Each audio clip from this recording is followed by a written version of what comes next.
Hello শিক্ষার্থী বন্ধুরা, কেমন আছে সবাই? আশা করছি সকলে ভালো আছো। তোমাদের অনার্স ভর্তির দ্বিতীয় রিলিজ স্লিপের ফলাফল আজ প্রকাশ করা হবে।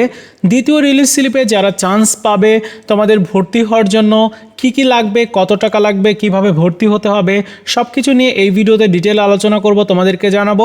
তো চলো শুরু করা যাক। শুরুতে আমরা জেনে নিব দ্বিতীয় রিলিজ স্লিপের ভর্তি তথ্য। ভর্তি শুরু হবে 1 অক্টোবর 2024 তারিখ থেকে, অর্থাৎ আজকে রেজাল্ট প্রকাশ করছে আজকে 30 সেপ্টেম্বর। আগামীকাল থেকে ভর্তি শুরু হবে আর ভর্তির শেষ তারিখ হচ্ছে আগামী 20 অক্টোবর। সরকারি ছুটি কিন্তু আছে এর মধ্যে, যে সরকারি ছুটিগুলো রয়েছে এগুলো বাদে বাকি দিনগুলোতে গিয়ে তোমরা অফিস চলাকালীন সময়ে ভর্তি হতে পারবে। চূড়ান্ত ভর্তি হওয়ার জন্য তোমার কি কি লাগবে? ভর্তি হতে হলে তোমার অনলাইন থেকে একটি ভর্তির ফর্ম পূরণ করতে হবে। কিভাবে পূরণ করতে হবে আমি এইটা নিয়ে ভিডিও দিব যখন ফলাফল প্রকাশ করবে, তারপর তোমরা ওই ভিডিওটি দেখে যেভাবে দেখাবো ওইভাবে তোমার ভর্তির ফর্মটি পূরণ করতে হবে এবং পূরণ করে তোমাকে একটি পিডিএফ দেওয়া হবে। ওই পিডিএফটি যে কোনো একটা কম্পিউটার বা প্রিন্টারের দোকান থেকে কালার প্রিন্টার দিয়ে প্রিন্ট করিয়ে নিতে হবে। ওই পিডিএফটির দুইটা অংশ থাকবে, একটা কলেজ কপি আর একটা স্টুডেন্টস কপি। নির্দিষ্ট স্থানে তোমাকে স্বাক্ষর করতে হবে। এরপর তোমার কলেজে গিয়ে একাডেমিক পেপার এবং ভর্তির ফিস দিয়ে চূড়ান্তভাবে ভর্তি হয়ে যেতে হবে। এই হচ্ছে দ্বিতীয় রিলিজ স্লিপের ভর্তির প্রসেস। এবার চলো জেনে নিই যে কলেজে চূড়ান্ত ভর্তি হওয়ার জন্য কী কী কাগজপত্র বা ডকুমেন্টস প্রয়োজন হবে।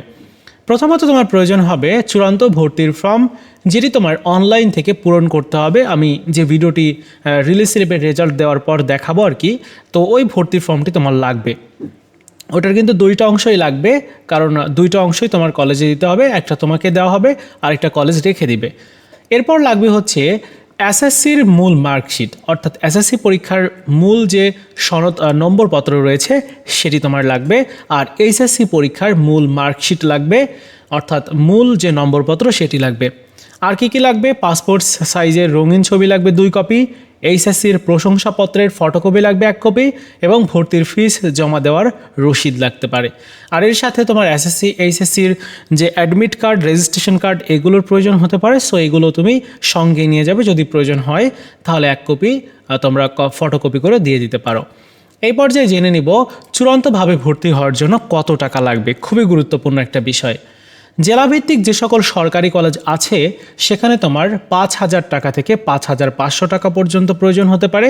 সর্বোচ্চ 6,000 টাকা, তার মধ্যে তুমি ভর্তি হতে পারবে। উপজেলা ভিত্তিক সরকারি কলেজে 4,500 টাকা থেকে 5,000 টাকার মধ্যে ভর্তি হওয়া যাবে। অনেক কলেজ রয়েছে যেগুলোতে একটু বেশি খরচ হয়, সর্বোচ্চ তুমি 6,000 টাকার মধ্যেই ভর্তি হতে পারবে। জেলা পর্যায়ে যে সকল বেসরকারি কলেজ রয়েছে সেখানে কিন্তু 10,000 টাকা থেকে সর্বোচ্চ 15,000 টাকা পর্যন্ত প্রয়োজন হতে পারে। আর উপজেলা পর্যায়ের বেসরকারি কলেজগুলোতে তোমার 6,000 টাকা থেকে 9,000 টাকা পর্যন্ত প্রয়োজন হতে পারে। এখানে কিন্তু তোমার মানবিক, বিজ্ঞান, বাণিজ্য এই শাখাগুলো থেকে কিন্তু বিভিন্ন রকম ফিজ রয়েছে। বিজ্ঞানের ক্ষেত্রে একটু বেশি লাগবে, মানবিকে একটু কম, বাণিজ্যের তোমার মিডিয়াম ভর্তি ফিজ লাগবে।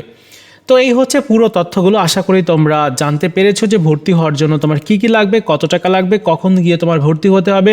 ভর্তির যে প্রসেস রয়েছে আশা করি তোমাদের আর বলে বোঝাতে হবে না, এবং তোমরা বাসা থেকে কিন্তু সব কিছু কমপ্লিট করে নিতে পারো।